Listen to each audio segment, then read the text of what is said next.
Hi, welcome to the Spirit Lounge and this impromptu go live. I hope you guys can hear this and also the background music. Excuse me. So I just thought I'd go live today and say a couple of things as usual.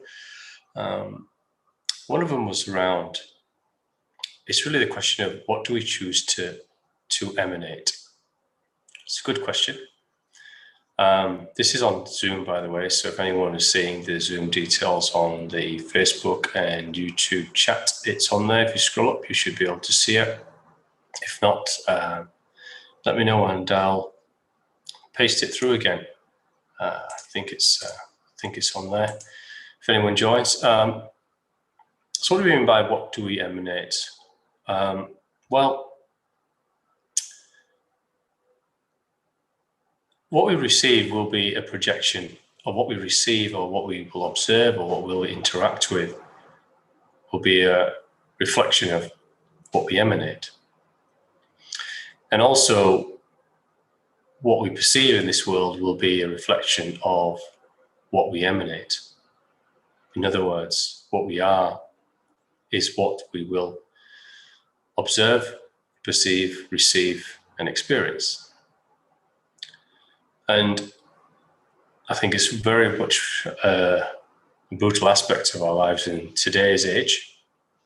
Because of what's going on, we can either see things or not see things, perceive things or not perceive things, and receive things or not receive things. It really depends on what we emanate.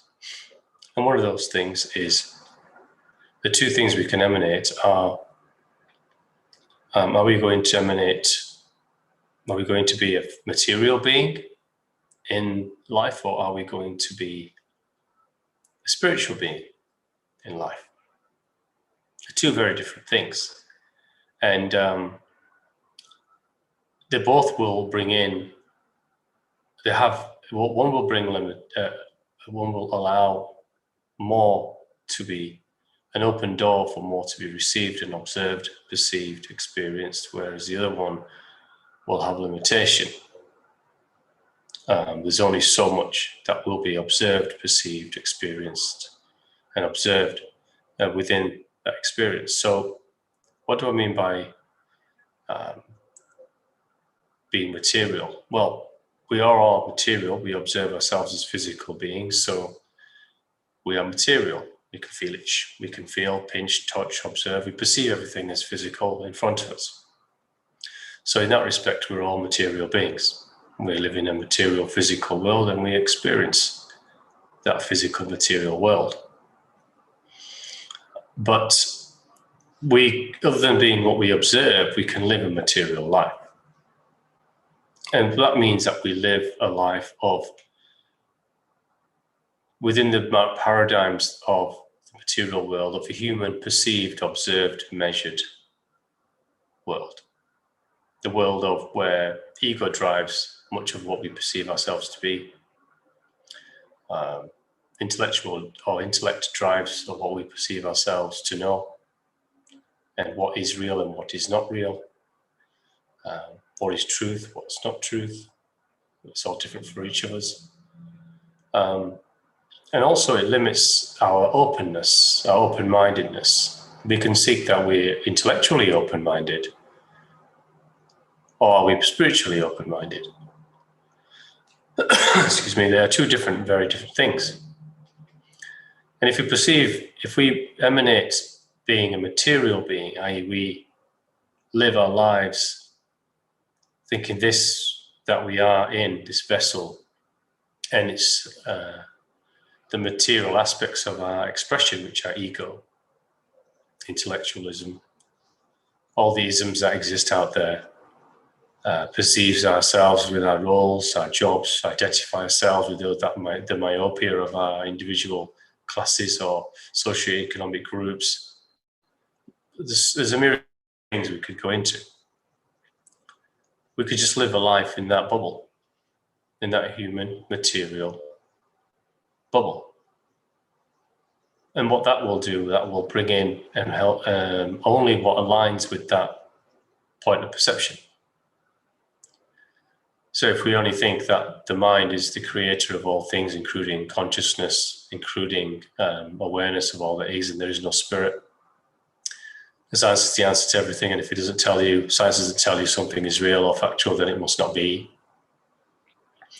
That there are no solutions out there or possibilities, anything beyond ourselves. There's no spirit within because no one's proven it in a lab or some quantum scientific method. We are nothing but these material beings, and we just follow our lower chakra desires of to procreate, to consume, to sleep, to wake up, to go to work, and continue that cycle over and over again. Follow ego desires of accumulation and more and more wealth creation for ourselves. These are material things. We can even live in material beings. Now we can say we are spiritual beings whilst expressing a material life. We can also do that. But what does it mean to move beyond just expressing what we believe to be a spiritual aspect but within a very mental, material emanation of life? That could be just, maybe some people feel that could be going to yoga classes or doing some meditation. And it could be, because that is moving towards a spiritual doorway.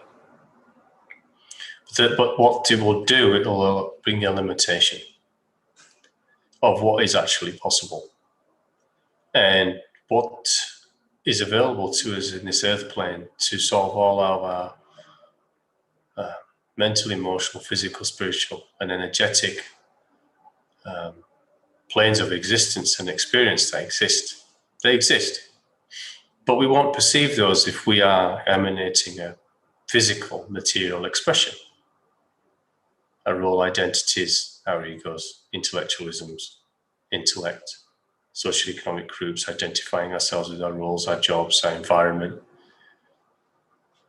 feeding in only that which aligns with us, that comes out of a mainstream, for example. We have to move beyond. And that's where emanating a spiritual being comes in. Because they're two very, very different things. They're 180 on each other. 180 degree flip. And being a spiritual being means you live in a material world. You understand that you're living in a material existence. You understand that this is a vessel. It's material. You can touch each other. All the things that the material emanation has. But then you move away from them. It's the movement away to remove the ego, which brings limitation in what you feel is real, what you feel is truth or not truth, what you're allowed to draw into towards yourself in terms of information, people, signs, synchronicities, numbers, symbol, events, people, places, for your own expansion, for your own freedom, for your own adventure. Because the doorway that is open as a spiritual expression in life is much, much wider. And it can widen to the point that there is no door, there is just complete openness. Whereas the material expression has a doorway, but it can only open so wide. And you can only let in so much. And you only allow in what is in vibration and in frequency with what it is you emanate. So we need to move beyond thinking ourselves as physical emanations. And that's difficult because we need to look at ourselves and say, are we really emanating? What are we emanating? Are we emanating a material manifestation, a material aspect, a material view? Or are we emanating a spiritual being, which is an acceptance that we are spiritual beings in material form? And many are coming to that awareness of late, which is a wonderful thing in itself. But then we have to move forward and truly, truly kick that door through. Because everything that is in a physical emanation and expression comes with a spiritual emanation and expression, but goes beyond. It goes beyond. You will draw into yourselves all possibility. There is no limitation whatsoever. Manifestation is limitless. It's easy. Life becomes peaceful and silent. Yet manifesting, exciting, and transforming and shifting. We can do the same things in a physical expression, but it will become hard, difficult, a sapping of energy, stressful and anxious. The two different, both things can be expressed and created in both emanations, but one will be of more ease than another. And what we'll receive when we are spiritual, when we express as spiritual beings, understand that we're spiritual beings and behave as such, express actions, words, thoughts, and intentions through our spiritual selves and not our physical selves, not our ego identities, not our cultural norms and groups, not what we think is right or wrong and force it upon others, not intellectualism or an egotistic pedestal. So my eyes are watering there. But our spiritual selves. And this is where we need to be going, is just have a consider this. What are you expressing? And be honest with yourselves about what you're expressing. Is it a physical self, a physical emanation? Are we sprinkling spirituality onto it? Or are we moving totally into spiritual being? Doesn't mean you have to be singing Kumbaya every day and doing magical poses and floating in the air in meditation. No, it doesn't. It means expression. It's expression from within. These things are developed through those practices, that's for sure.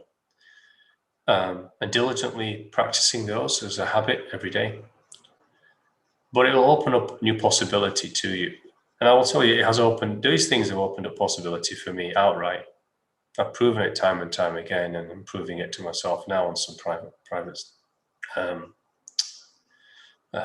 areas of my own life. And I have done for a long time. But those things would not have passed before me, or those possibilities wouldn't have been opened up had I have lived in my ego mind self, which is the material expression that we can be. But I was moving forward. I went into my spiritual expression a long time ago.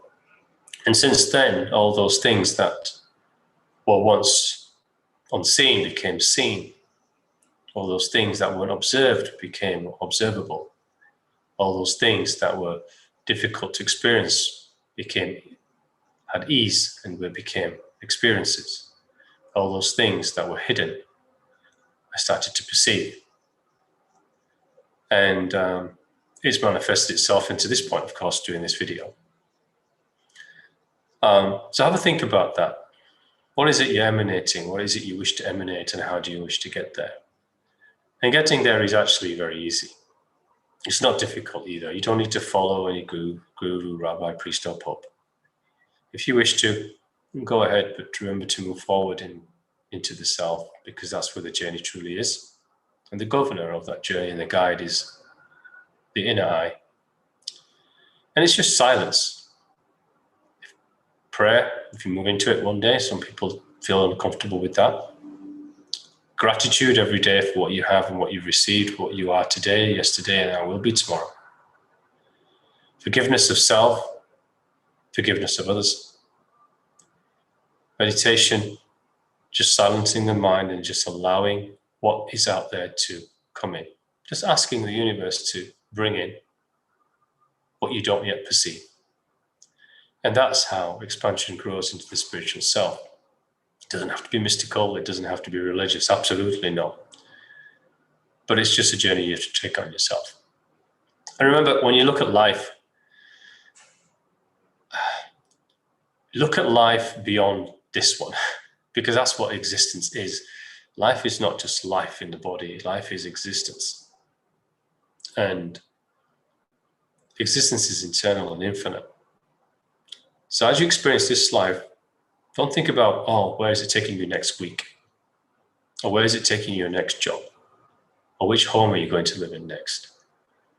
Or how much money are you going to accumulate next year? How wealthy are you going to be? Think about this life and where is it going to lead you when this life is done? To your next one. And the one after that, and the one after that, and the one after that. Because life is a stepping stone to greater things, and each incarnation is. So when you are incarnated, and in this life, as you're watching this video, look at the life you're living and determine it, assess it, make it what you wish it to be for what comes beyond it. Always. Because if you do that, your expansion will be exponential and you'll be serving yourself as an infinite being, not a temporary material being in the now, and only that.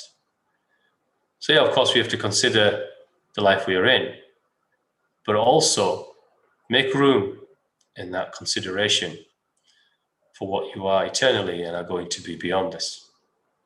Because there is a beyond this. Because that is the only thing that's real. What is now is actually not real. It's experience in this universal theatre that we are in. So I'll leave that with you guys to ponder over. Material expression or spiritual expression. Thinking of what you are now and only now, or now and beyond. Make this life serve all of those things. And there'll be a blissful experience for all. I did want to leave you guys with one thing. So I'm going to start probably in my next video, maybe the first launch of this, but I'm going to be running a couple of other live sessions on this book. So if you can see that. It's a Nag Hammadi scriptures. It's a Gnostic text that was found, and it has, just put that over there. And I'm going to be going through various chapters of this and pulling out sections or sentences, paragraphs from it, and explaining, giving it a translation to how it resonates for me, but also what is it trying to tell you and I? What does it mean to us other than just an academic study, other than something interesting to read, esoteric to read? It has a lot of meaning in what I've actually read, but like all things, these books, they're metaphorical. A large part of these spiritual texts, these Gnostic texts, these are metaphorical, and it's giving us messages and indicators for things that we need to consider and think in different ways, not to take the words in them in their literal sense. They're very metaphorical in their nature, and they should be read and considered over when you read things like the Nag Hammadi scriptures, things like Manly P. Hall, The Secret of All Ages, things like that. These large bodies of work have to be read and considered over within. They're not academic texts. They're not just for the play of the mind. They can be understood from inside because they're very metaphorical, and particularly this one. So I'll be going through that. You'll find it interesting, I think. So look forward to those. Probably be the next one. The next Go Live I do will probably cover off the first couple of chapters of this book. It's huge. It's 1,000 pages long. It's thin leaf, just like the Bible, and written in small text, similar to the Bible. So I hope you enjoy those coming up, and I hope you enjoy this video. And I thank you so much for listening, and blessings to you all. Thank you.